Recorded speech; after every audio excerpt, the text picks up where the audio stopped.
Alright, welcome back to the channel. Warhammer Man back in the studio, and today we are taking a look at a sort of compilation of a few of the new reveals from the Warhammer Fest unveiling today. So if you're new to the channel, make sure to like and subscribe for Warhammer 40,000, Kill Team Necromunda, Age of Sigmar, and Warcry news, reactions, reviews, magnetization, painting tutorials, pretty much anything to do with tabletop wargaming. So revealed, new Skaven DeathMaster sneaks into Warhammer Fest. Yes, yes. We recently saw some death-dealing new Skaven from the clan's Eshin for Warhammer Underworlds, but while they're out in the Nethermaze, who is taking care of the kill contracts in the Mortal Realms? So there's a little kind of cartoon video goes along with it. It was cool. The Skaven DeathMaster is an expert hero killer armed with an arsenal of esoteric weapons coated in lethal toxins devised by the clan's Eshin, and more than a match for most targets. So here we see the new model. Pretty awesome to me. I like the overall look of it. Definitely got like the assassin thing going on for sure. The poison on the blades, the little tail blade we often see with Skaven. Very cool. The pose is cool. Paint job is nice. I do like the tactical arch. Sneaky Skaven assassins have been around for a long time, but this is the first time we've seen one in plastic. As you can see, it's been updated with some very Warhammer Age of Sigmar looking terrain while maintaining the classic Skaven look, including having a weaponized tail. So this is the first assassin we've ever seen in plastic. Overall, I think it looks great. We've seen a couple kind of similar aesthetic models and everything with the recent reveal for Underworlds, and then the previous Underworlds kill team was a little more like traditional Skaven, but we can see what they can do with these models, and honestly, they look great. I love all the Underworlds models. I cannot wait for them to redo even just the basic kits from the range. Would be awesome. Like if we could just get updated, you know, your regular like Skaven warriors and a couple of like the basic kind of dated kits, that would be great, because the aesthetic of these is just absolutely phenomenal. I would just love to see more and more of them. So along with Skittershank's Claw Pack from the Warhammer Underworld's Nethermaze, this Deathmaster will make an excellent start for a new Skaven army. Speaking of Skaven, we can also reveal the next Battletome for Grand Alliance Chaos. The Children of the Horned Rat will be emerging into a realm near you very soon. So Skaven army book coming out, or Battletome, so to speak. Very nice, I'm sure, for all the Skaven players out there. Very excited about this. So we now have found out about the next two Battletomes in the pipe, and then potential for a new box set for them as well. Definitely at least one new model. Hopefully some more models to come. And it was a little disappointing only seeing one model. I was definitely expecting more with the codex. So that is it for the Skaven reveals. We've seen what they can do. This model is very cool and a great example of it. I think some of the other models are arguably this good or better from the Underworld box set. So I know they can crush it. It's just a matter of time at this point in time, and definitely glad to see the Battletome next up. So moving on along here, we have the revealed Ogroid Theridons prepare to charge into the Mortal Realms. So while many tribes flocked to the Ever-Chosen's banner for power, fortune, and glory, the Ogroids threw in their lot with the Chaos Gods after a devastating war with the forces of destruction, and now they serve on the front lines of Archaon's coming storm. Again, little video to go along with it. If you're not familiar with Theridons or Ogroids, they are basically sort of a cross Minotaur, Ogre, Horse, whole deal going on there. So they're basically Minotaurs, to some degree. They're really not anything in particular, but that's what they most resemble, I guess. So anyway, Theridons are shock assault infantry par excellence, corded with thick muscle and standing head and shoulders above lesser human warriors. Their speed and bulk carries them straight through enemy lines with an unstoppable horn-tipped charge, swinging colossal axes as easily as an elf would flick a paintbrush. So very nice looking models here. Obviously a kit. We would assume it's 3 of them in the kit. We have a banner bearer here on the right. Looks great. This looks like freehand. But if that's a pattern on the banner, that's very cool as well. Here we see the musician with a horn, and then here we see one just with the double axe and nothing else in his other hand. They look very good. Look very good. The models look great. We see some variants with their actual horns. their faces, and then obviously the way they carry their equipment. So I would imagine, say for instance, it's a box of 3, you'll have the ability to build these 2 regular or as a standard and musician. So you could fill out like a larger squad, but they look very good. Definitely a fan of these. So, and then once possessed of a mighty empire that stretched across great swathes of Gur, the Ogroids, known to themselves as Gorons, fought alongside Gorkamorka's hordes, seeking the destruction of all that threatened their civilization.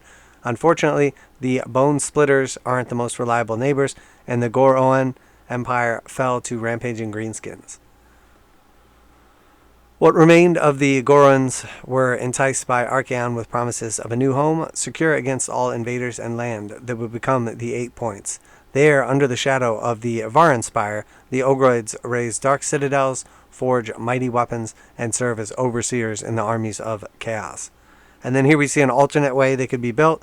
So here we see with a nice round shield with some cool spikes on it and a sign of chaos, and then swords in the other hand. And again, we can just see like the different options you have for like the actual like horns, the faces, and everything. And again, they look great. I really like them. Like the look of the swords, the different style to them. The shields look really cool. These are great models. Definitely a big fan.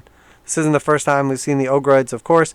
A pit-fighting Myrmidon has been a regular celebrity in the warcry arena for some time, while the arcane Thaumaturge practices its deadly magic within Tzeentch's armies. So basically, this guy's joining the Slaves to Darkness. We saw a couple one-off models previously. If you played the old Warhammer Quest game, there was a caster that was like a Tzeentch Thaumaturge, Ogroid Thaumaturge. And then there was also a warcry model available, probably still available, which is the pit-fighting Myrmidon. And he has a spear and a shield. And is very nice looking. Definitely has like a Spartan-esque kind of look to him. So very nice looking models. Very cool. Glad to see them. And on to the final article for the day. So revealed 2 new sagas, 2 new heroes, 2 new models. If you do enjoy this kind of like reaction, reviews, and news content, make sure to like and subscribe as it really helps out the channel. Warhammer Age of Sigmar is a rich, evolving narrative stretching from the Realmgate Wars through the Soul Wars, up to the era of the Beast and the awakening of Gur. Such epic tales are given life by the great characters who inhabit them, and Black Library is always producing more recurring heroes and anti-heroes. Now, 2 of these brightest new stars are getting their own miniatures to field on the tabletop. So we see 2 new miniatures. Fafnir Ran and Dominan Zephon made their names on the Siege of Terra. These 2 Warhammer heroes both hail from the Mortal Realms. Let's take a closer look at the literary lads in question. So here we see Cado Ezechiar, or something like that. Very nice looking model right here. Obviously a vampire standing on a sort of like a little tree growing out of a graveyard. Pretty cool overall. I like the kind of like cloak draped over his front. I like the boots, the armor kind of poking through. The pose and like the actual like hands and everything look really realistic. Definitely like it. And then he obviously has massive sword strapped to his back. I like his hairline and top knot and everything. Really just a great model overall. First up is Cado Ezechiar, star of the short stories Tower of Empty Mirrors. Oh, sorry. I got a little something on my screen. How about Tower of Empty Mirrors and Beasts, the Road of Hollow King. The Windswept Wanderer is an anti-heroic, tragic, and vampire to boot. Bearing the immoral curse of the Soulblight Gravelords, the so-called Hollow King travels the mortal realms in search of revenge, haunted by those he's lost. No, literally haunted. Very good looking model here. Again, we see the detail on the back with the sheath. It's got like a tear in it. He's holding the bottom of it, the metal, the root. Very cool looking, like what you would imagine normally would be a healing potion, but probably for him just a vat of blood. So maybe a healing potion in a sense. Very nice looking model though. Very cool. Definitely a big fan. I will be picking this up for sure. Those thirsty for more of Ezechiar's vengeance vampiric ventures needn't worry. He'll soon be getting his first full-length novel from creator John French entitled The Hollow King. So we'll have a book going along with this bro. Very cool. And then next we have the Caradon Overlords are picking up a legendary sellsword or Stellax of their own. Drekki Flynt. So obviously a Kharadron Overlords. Definitely has a nice kind of like thematic thing going on here. I do like the kind of clash that's been going on between the dwarves. Well, I guess it's more like the Fire Slayers and the Deepkin lately. But I sort of picture these guys as, even though they're sailing through like the air, I picture them still being like aquatic in nature. I guess he has a tentacle on his base too. So they must be fighting some sort of sea creatures, even though they're flying through the air.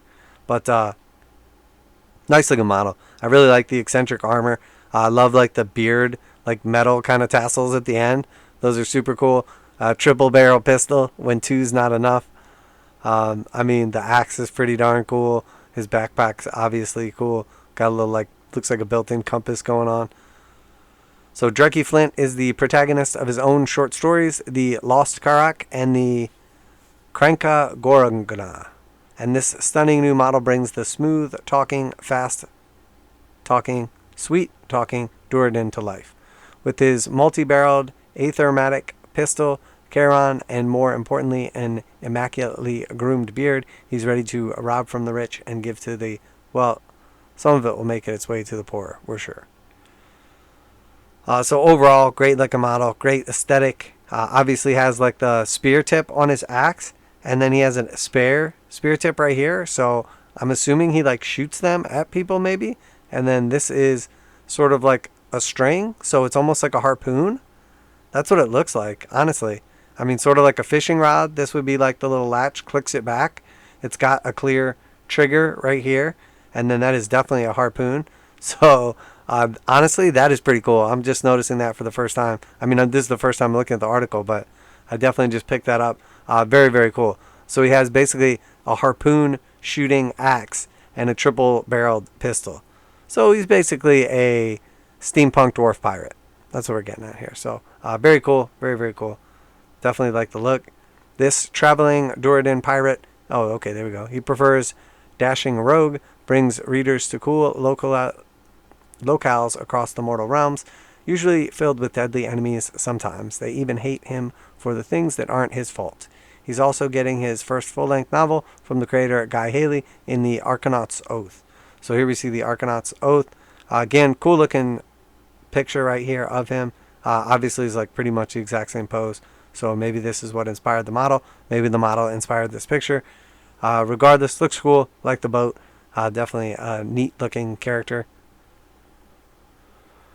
So yeah, that was pretty much it for today. Gonna go ahead and wrap it up with that one. So let me know what you think. Are you excited for the vampire or the dwarf? What have you been looking at? What has been kind of getting you excited so far with the previews we've seen for 40k and Sigmar? Are you really excited for tomorrow? I know I am. That's the biggest one for me. Obviously 40k, Sigmar are great, but I love the skirmish games. And seeing Warcry, Necromunda, and Kill Team content all on the same stream has got me pretty darn hype. So I definitely cannot wait for that. So let me know what you think, what's exciting you, which models you're going to be picking up, and anything else. I love hearing from you guys, all your positivity, comments, and appreciate all the new subscribers. If you do enjoy this type of content, reactions, reviews, news, stuff like that, or the other type of content, which is a lot of the commissions as they go out of the studio, painting, modeling, conversion, magnetization, tutorials, make sure you check out the playlist. Make sure you like and subscribe, as it really does help out the channel. I do everything from Warhammer 40,000, Kill Team, Necromunda, Age of Sigmar, Warcry, a little bit of D&D, pretty much anything to do with Games Workshop, tabletop, war games, etc. But that's it for today. Warhammer Man Studios. I'm Warhammer Man, and I'm out of here.